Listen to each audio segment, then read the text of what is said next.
10. Hoy hablaremos de la batalla por nuestra mente, porque esta es una batalla que todos estamos peleando y es importantísima. ¿Se ha dado cuenta que algunas de nuestras batallas son realmente tontas? Escuché de un hombre que se puso a dieta tratando de perder peso, pero en su camino hacia el trabajo había una cafetería, y él pensó cuán bueno sería tomarse un cafecito con un rico pan de dulce. Y pensó, si encuentro un estacionamiento vacío frente a la cafetería, entro. Y así lo hizo. Después de manejar como 10 veces frente a la cafetería, hubo un estacionamiento vacío. Todos en mayor o menor grado tenemos esa clase de batallas, ¿verdad? Pero hay una batalla que es mucho más siniestra y mortal. Es la batalla por la mente. Esta batalla es entre Dios y Satanás, y el campo de batalla es nuestra mente, nuestra alma. Y todos quienes somos cristianos estamos en medio de esta batalla. Busque 2 Corintios 10, los versos del 3 al 5. Pues aunque estamos en la carne, no militamos según la carne. Porque las armas de nuestra milicia no son carnales, sino poderosos en Dios para la destrucción de fortalezas, derribando argumentos y toda altivez que se levanta contra el conocimiento de Dios, y llevando cautivo todo pensamiento a la obediencia a Cristo. Toda vez que esta batalla es real, este mensaje no solo que es de advertencia, sino también un llamado a las armas. Pero también deseo que sea de ánimo, porque cuando usted nace de nuevo, nace para ganar.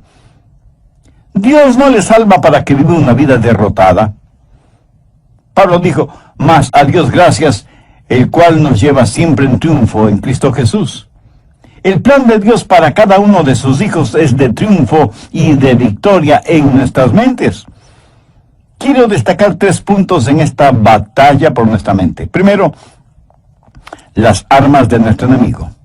Veamos nuevamente el verso 4, porque las armas de nuestra milicia no son carnales, sino poderosas en Dios para la destrucción de fortalezas. Ahora, ¿quiénes son los participantes en esta guerra?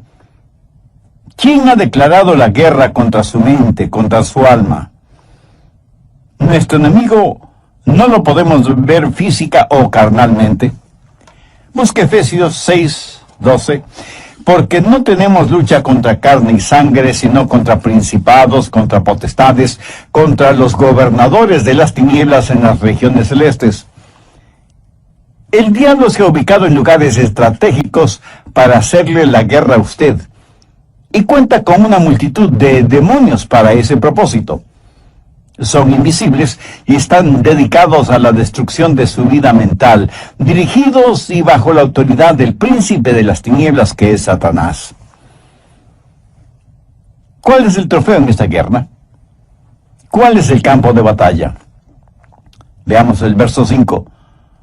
Derribando argumentos y toda altivez que se levanta contra el conocimiento de Dios, y llevando cautivo todo pensamiento a la obediencia a Cristo. Ahí lo tiene. Argumentos, conocimientos, pensamientos, como elementos de esta guerra por la posesión de su mente. Satanás quiere conquistarla para poder controlarle a usted y luchar contra Dios. Hay una diferencia entre su mente y su cerebro. Los psicólogos del comportamiento no reconocen esa diferencia, pero la Biblia ve esa diferencia en forma muy clara. Su mente no es la que piensa, sino su cerebro. Y la relación entre mente y cerebro es la misma que existe entre un guitarrista y su guitarra. El guitarrista utiliza la guitarra para expresarse por medio de la música. Hay una diferencia entre mente y la materia gris de su cerebro. Mente y cerebro son 2 cosas separadas. Y tengo que reconocer, para efectos de la ilustración, que aunque todos tenemos guitarritas, algunos tienen mejores guitarras que otros. Quiero decir, tienen mejores cerebros que otros. Ahora escúcheme atentamente. Cuando usted se salva, tiene la mente de Cristo. No significa que su capacidad mental será extraordinaria, sino que tendrá la capacidad de pensar utilizando el cerebro que tiene. El diablo quiere su mente. Y el hecho de que usted tenga la mente de Cristo, el hecho de que usted haya sido salvado, no significa que la guerra se ha terminado para usted. Recuerde que Pablo está escribiendo a los hermanos en la iglesia de Corinto. Sin embargo, el apóstol tiene preocupación espiritual por ellos. Veamos 2 Corintios 11:3. Pero temo que como la serpiente con su astucia engañó a Eva, vuestros sentidos sean de alguna manera extraviados de la sincera fidelidad a Cristo. ¿Qué es lo que está diciendo el apóstol Pablo?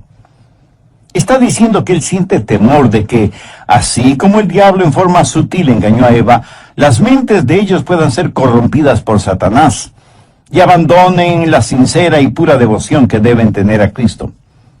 El diablo pues quiere corromper su mente y tratará de evitar por todos los medios posibles el que usted tenga la mente de Cristo. Y Pablo está tratando a los hermanos en Corinto como si fueran sus hijos. Mire lo que dice en el verso 2 del capítulo 11, 2 Corintios. Porque os celo con celo de Dios, pues os he desposado con un solo esposo, para presentaros como una virgen pura a Cristo. Ahora, ¿qué significa esto de celo de Dios? Usted sabe, los celos pueden ser buenos o malos. Hay un celo que puede destruir, y hay un celo que protege a aquellos que amamos. Los esposos, por ejemplo, deben ser celosos de tener una devoción pura por su esposa, por sus hijos. Y lo mismo es con las esposas en su devoción hacia su esposo e hijos. El celo protector mutuo es necesario dentro del hogar. Un padre amoroso quiere llevar hasta el altar matrimonial a su hija y entregársela al novio como una virgen pura. El problema en la actualidad es que hay tantos padres que no entienden que su trabajo, su responsabilidad es criar hijas piadosas para entregarlas vírgenes en el altar matrimonial. Ese debe ser el propósito de un padre genuinamente cristiano. Pablo usa esa analogía para decir que los hermanos en Corinto eran sus hijos espirituales, eran la novia de Cristo, y que no quería que fueran engañados y corrompidos en sus mentes. Prácticamente les está diciendo, cuando les presenten las bodas del Cordero, quiero que sean como una virgen casta y pura para el Señor. Tristemente tengo que reconocer que no hay suficiente pureza en las iglesias en nuestros días. Tal parece que las novias han perdido la capacidad de sonrojarse frente a las cosas impuras. La iglesia necesita recobrar la virtud de la pureza. Leí la historia de un hombre que vivió en Londres hace muchos años. Se le conocía simplemente como el señor Betts. Tenía un almacén de música. Un día un hombre vestido con harapos entró en el almacén y le dijo, necesito algo para comer. Por favor, quisiera comprar mi violín. El señor Betts le dijo que ya tenía muchos violines. Pero el harapiento insistió, es que estoy verdaderamente necesitado. Por favor, cómpreme el violín. El señor Betts le compró el violín, por lo que en Londres hubiera sido el equivalente de $5. El hombre tomó el dinero, lo guardó en sus harapientas ropas y se fue. El señor Betts, que era músico, puso el violín bajo su quijada y empezó a tocar. Armoniosas y resonantes notas salieron de ese violín. El señor Betts se sorprendió de la calidad del sonido del violín y con la ayuda de una vela trató de ver su interior y pudo distinguir dos palabras: Antonio Stradivarius. Y se dio cuenta que tenía un verdadero tesoro en sus manos. Y el hombre de harapiento se lo había vendido por el equivalente de $5. El señor Betts era un hombre bueno y honesto. Salió a buscar al hombre harapiento, pero nunca lo encontró. Muchos años después, el señor Betts vendió ese violín por $5,000. En la actualidad, un violín Stradivarius cuesta una verdadera fortuna. Ahora haga la analogía. Algunos jóvenes se venden muy barato cuando permiten que sus cuerpos se conviertan en sucios objetos de placer sexual, en vez de cuidarse y guardarse para aquella persona con la cual se casará. Pablo dice, como un padre quiere proteger a su hija para presentársela pura a Cristo, así quiero protegerles a ustedes que forman la iglesia para que tengan una mente pura y una sincera devoción por Cristo. Mi amigo, hay una batalla por su mente. El diablo quiere poseer su mente porque sabe que si puede tenerla, puede corromperla, puede alejarle del Señor Jesucristo. Vivimos en un mundo que tiene una mente totalmente corrompida. Y recuerde que, de acuerdo a Génesis 6, Dios destruyó a toda una civilización porque todo designio de los pensamientos del corazón de ellos era de continuo solamente el mal. Por favor, busque Romanos 8:6. Porque el ocuparse de la carne es muerte, pero el ocuparse del Espíritu es vida y paz. Y en Proverbios 23:7 leemos, porque cuál es su pensamiento en su corazón, tal es él. O sea, la Biblia claramente enseña que necesitamos guardar, proteger nuestra mente. De paso, quiero decir algo para aquellos que pudieran estar cautivos en eso de la meditación trascendental. Eso es muy, pero muy peligroso. ¿Sabe lo que la meditación trascendental hace? Abre su mente para los espíritus diabólicos. A los practicantes de esta forma de ocultismo se les dice que deben entrar en un estado de meditación a fin de hacer contacto con los espíritus. Mi amigo, eso es como irse por la noche a la cama después de abrir todas las ventanas y todas las puertas y esperar para ver qué o quién entra en su casa. Y usted dice, espero esta noche hacer contacto. Sí, a lo mejor hace contacto, pero con espíritus diabólicos. Su mente debe estar fija, firme en el Señor Jesucristo. El profeta Isaías dijo, tú guardarás en completa paz aquel cuyo pensamiento en ti persevera. El diablo quiere su mente para continuar con su guerra contra Dios. Y Dios quiere su mente porque es por medio de ella que Dios le habla, le alcanza. Busque Efesios 4, los versos 17 y 18. Recuerde que Pablo escribió esta carta a los hermanos creyentes y les dice, esto pues digo y requiero en el Señor, que ya no andéis como los otros gentiles, que andan en la vanidad de su mente, teniendo el entendimiento entenebrecido, ajenos a la vida de Dios, por la ignorancia que en ellos hay, por la dureza de su corazón. Cuando Dios se comunica con usted, lo hace a través de su mente. En la actualidad tenemos a personas que van a los servicios de adoración y ponen todo su énfasis en el emocionalismo. Permítame decir que Dios no se comunica por medio de sus emociones, porque las emociones son la parte más superficial de su naturaleza. La salvación es el trabajo profundo de Dios. La gente se emociona con el ritmo de la música, se les pone la piel de gallina y dicen que han tenido una experiencia con Dios, cuando la verdad es que solo han tenido un hipo emocional. Dios se comunica por medio de la mente, y no estoy hablando de un racionalismo o intelectualismo, hablo de que Dios se revela en su mente, y que Dios nos cambia, empezando con nuestra mente. En Efesios 4:23 Pablo dice, y renovaos en el espíritu de vuestra mente. Ahora, ¿cómo Dios le renueva a usted? En el espíritu de su mente. Usted puede cambiar su forma de vivir, cambiando su forma de pensar. Por eso en Romanos 12:12 el apóstol dice, no os conforméis a este siglo, sino transformaos por medio de la renovación ¿de qué? de vuestro entendimiento. Y aquí la palabra entendimiento significa mente. O sea que Pablo está diciendo que debemos ser transformados por medio de nuestra manera de pensar. Dios se comunica con usted por medio de su mente. Dios le cambia por medio de su mente. Y Dios le controla por medio de su mente. Recuerde lo que dice Romanos 8:6. Porque el ocuparse de la carne es muerte, pero el ocuparse del Espíritu es vida y paz. Dios nos controla cuando le permitimos que controle nuestra mente.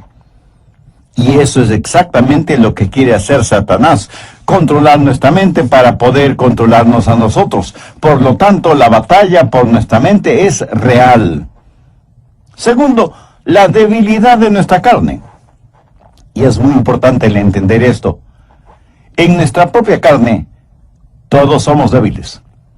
2 Corintios 10:3 dice, pues aunque andamos en la carne, no militamos según la carne. En otras palabras, su carne, o sea, su estado natural, de ninguna manera tiene lo que se requiere para tener un proceso mental correcto. Y porque vivimos en la carne, todos tenemos problemas, desilusiones, enfermedades. Todos experimentamos las cosas mundanas de la vida. Y no piense que porque usted es ya salvo, va a vivir en un planeta diferente, inmune a las realidades de la vida y la tierra. Algunas personas se encierran en monasterios pensando que así vivirán vidas santas. Se cuenta de un hombre que decidió entrar en un monasterio cuya regla principal era el silencio. Podían decir solo 2 palabras al año. Al cumplir el primer año fue llamado por el superior del monasterio, quien le dijo, ya tienes 1 año aquí y puedes decir tus 2 palabras. Y el hombre simplemente dijo, cama dura. Después del segundo año, sus 2 palabras fueron, mala comida. Al tercer año, y frente a su superior, dijo, me voy. Y su superior le contestó, está muy bien que te vayas, porque en los 3 años que has estado aquí, lo único que has hecho es quejarte. Soy Andrés García Vigio. Escuchemos al doctor Adrian Rogers en la voz del pastor Lenín de Llanón en la parte final del mensaje La batalla por su mente. Mis amigos, nuestra batalla no es contra los partidos políticos, ni contra la oficina de impuestos, ni contra Hollywood, ni contra suegros, especialmente las suegras. La batalla de la mente es contra Satanás. Y usted nunca podrá ser más listo que el diablo. Él se burla de nuestros esquemas, ridiculiza nuestras organizaciones, y aunque muchas personas piensan que esta batalla puede ser ganada por medio de la educación, eso no es cierto. Ahora escúcheme, de ninguna manera yo estoy en contra de la educación. Pero si usted educa a una persona que no conoce al Señor Jesucristo, lo único que hará es tener una persona más peligrosa, porque seguirá siendo un diablo, pero bien educado. Antes de ser salvo, yo tuve un amigo que era alcohólico y asistió a varios programas para rehabilitarse, pero luego aceptó al Señor Jesucristo como su Salvador, y esto es lo que él me compartió. Yo asistí a esos programas sin conocer al Señor Jesucristo. Era un borracho consuetudinario, y de esos programas salí siendo todavía un borracho, pero ahora tenía educación.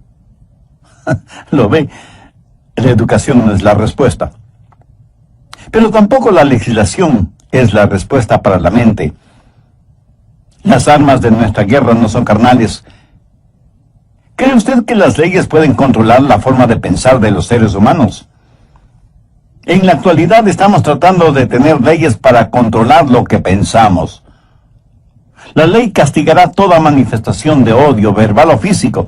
Sin embargo, ninguna legislación puede obligarnos a amarnos unos a otros, o a odiarnos unos a otros. Las leyes solo pueden restringir la maldad, pero no pueden impulsar la bondad. Así que ni la educación, ni la legislación son la respuesta. El medio ambiente tampoco es la respuesta. Pablo dice que las armas de nuestra guerra no son carnales, y la educación, la legislación y el medio ambiente son métodos carnales. Esas son cosas que la gente puede hacer sin el Señor Jesucristo. ¿Cree que si usted tiene un mejor medio ambiente, eso cambiará su manera de pensar? Bueno, solo quiero que recuerde que Adán y Eva se metieron en problemas estando en el jardín del Edén. Y usted no puede pedir mejor medio ambiente que ese, ¿no le parece?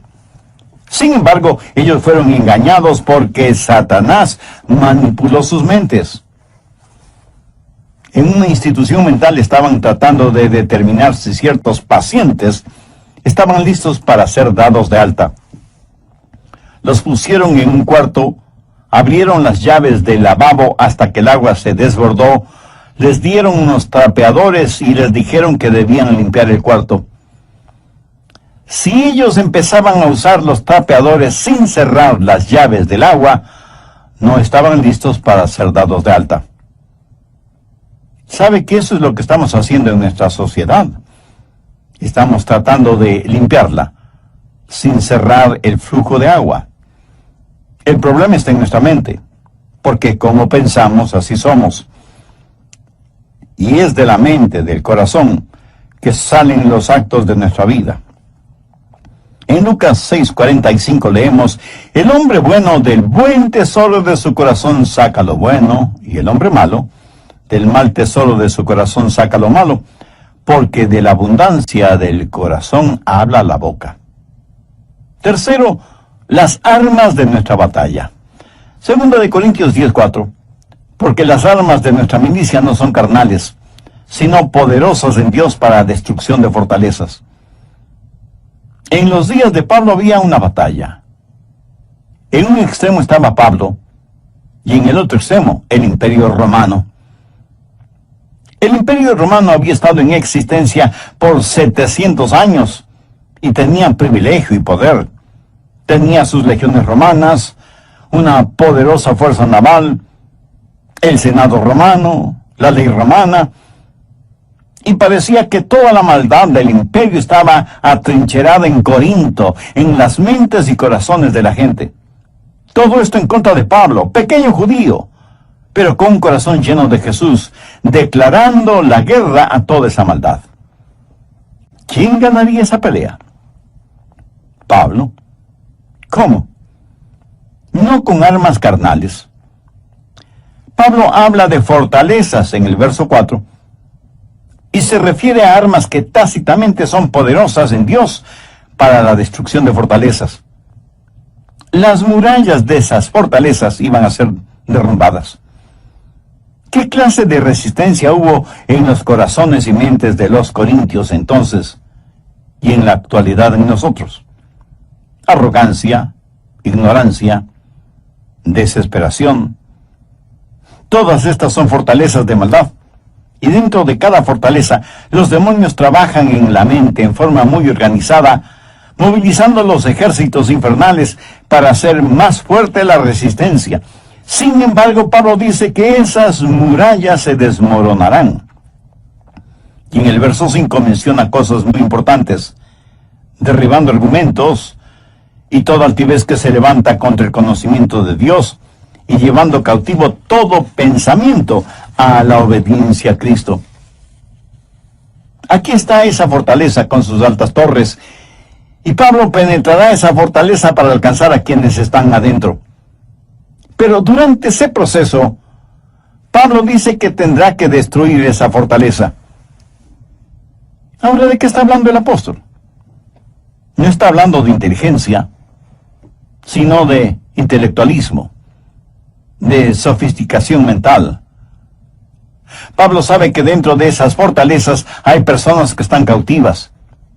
Y él iba a capturar a esos cautivos para traer todo pensamiento cautivo que estaba secuestrado por Satanás a la libertad de la obediencia a Cristo. Y él no iba a pelear confiando en su fortaleza física, que no la tenía, ni en armas carnales convencionales, que son inefectivas en esta clase de guerra, sino que declara, porque las armas de nuestra milicia no son carnales, sino poderosas en Dios para la destrucción de fortalezas. Pablo dice, las armas de nuestra milicia. ¿Y cuáles son esas armas? En primer lugar, la soberanía de su comandante. Mire lo que dice en el verso 7. Miráis las cosas según la apariencia. Si alguno está persuadido de sí mismo que es de Cristo, esto también piense de sí mismo, que como Él es de Cristo, así también nosotros somos de Cristo. En otras palabras, Pablo dice que pertenecemos a Cristo. Él es nuestro comandante supremo. En Potsdam, durante la guerra, los japoneses le dijeron a Inglaterra y a los Estados Unidos que no se rendirían. Los aliados le dijeron a Japón, si no se rinden, les eliminaremos, les haremos desaparecer, iremos contra ustedes con fuerza devastadora. Los japoneses dijeron, pelearemos contra ustedes. Las fuerzas aliadas bombardearon Hiroshima y Nagasaki con las primeras bombas atómicas utilizadas en la guerra. Los japoneses se rindieron después de que prácticamente casi fueron borrados de sobre la faz de la tierra. Satanás ha estado tratando de hacer hasta lo imposible para ganar esta guerra que tiene contra Dios. Cuando el Señor Jesucristo murió en el Calvario, fue como si hubiera dejado caer una bomba atómica sobre el diablo. Jesús dijo, ahora es el juicio de este mundo, ahora el príncipe de este siglo será echado afuera. Pero Jesús no solo es nuestro comandante supremo, sino que en segundo lugar tenemos su autoridad para hacer aquello que nos ha mandado hacer. En el verso 8 Pablo dice, porque aunque me gloría algo más todavía de vuestra autoridad, la cual el Señor nos dio para edificación y no para vuestra destrucción, no me avergonzaré.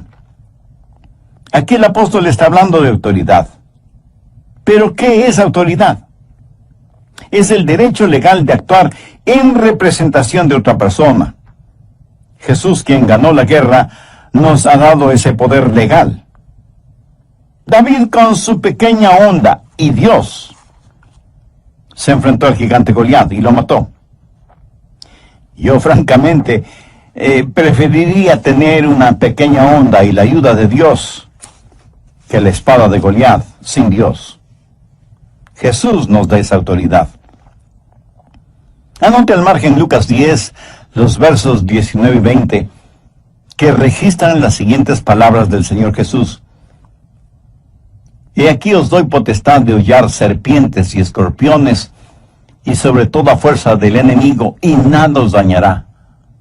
Pero no os regocijéis de que los espíritus se os sujeten, sino regocijaos de que vuestros nombres están escritos en los cielos. Jesús dice que como hijos suyos tenemos poder, tenemos autoridad sobre todas las huestes diabólicas, pero que no debemos envanecernos ni regocijarnos por eso. No debemos ser orgullosos de tener esa autoridad, sino que nuestro gozo verdadero debe ser el saber que nuestros nombres están escritos en los cielos. Escúcheme, no es cuánto sabe usted sobre el diablo lo que le libera. Es su conocimiento del Señor Jesucristo lo que le dará la verdadera libertad. No hemos sido llamados a ser creyentes cazadores de fantasmas espirituales. La Biblia dice que debemos resistir al diablo, no que debemos cazarle.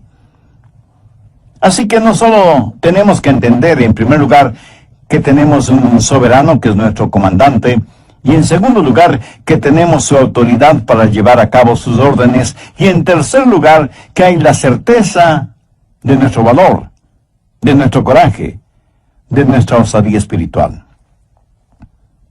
Veamos una vez.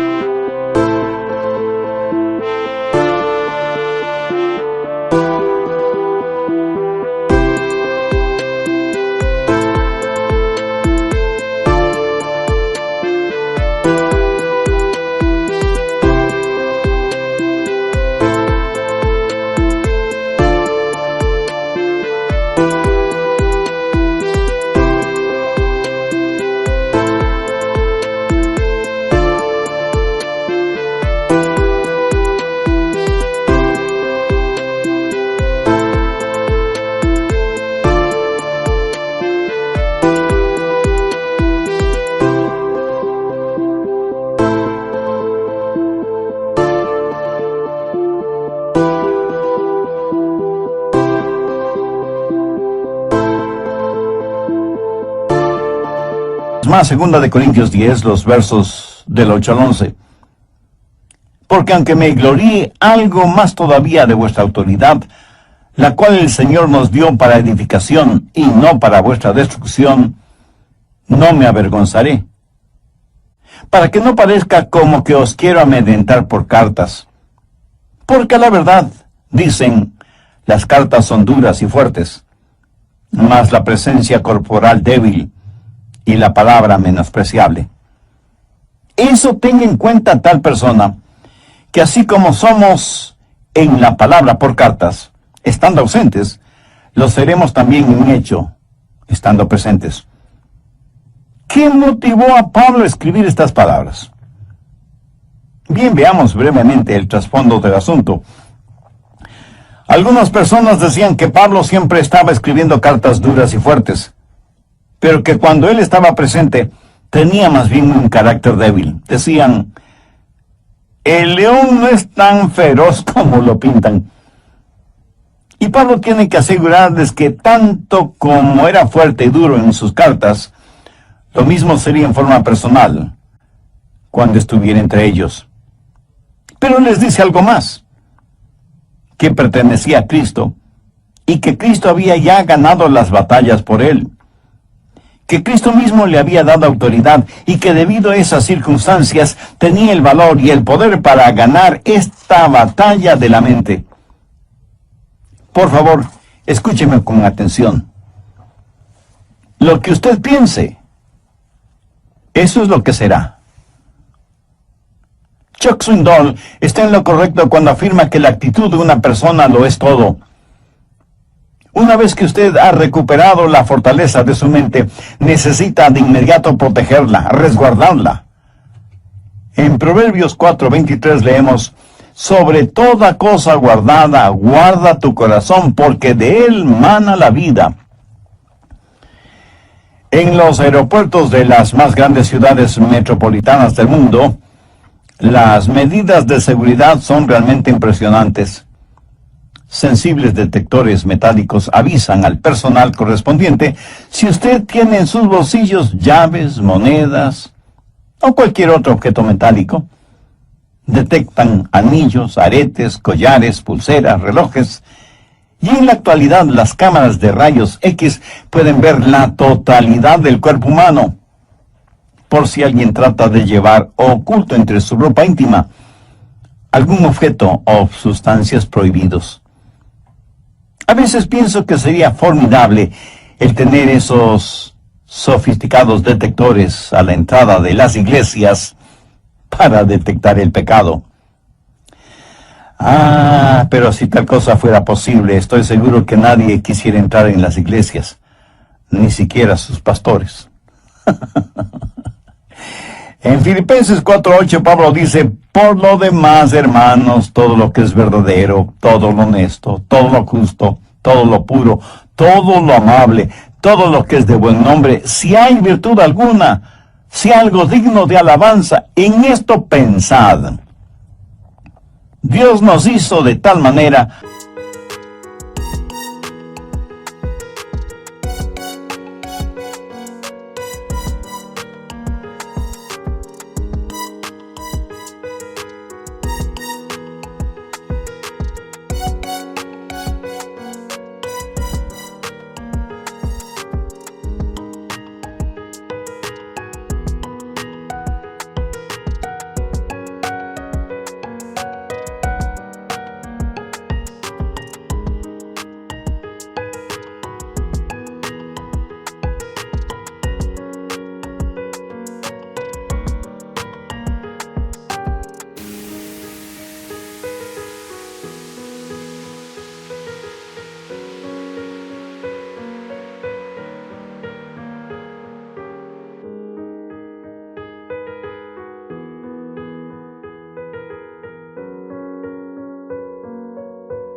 para que no podamos pensar en dos cosas distintas al mismo tiempo.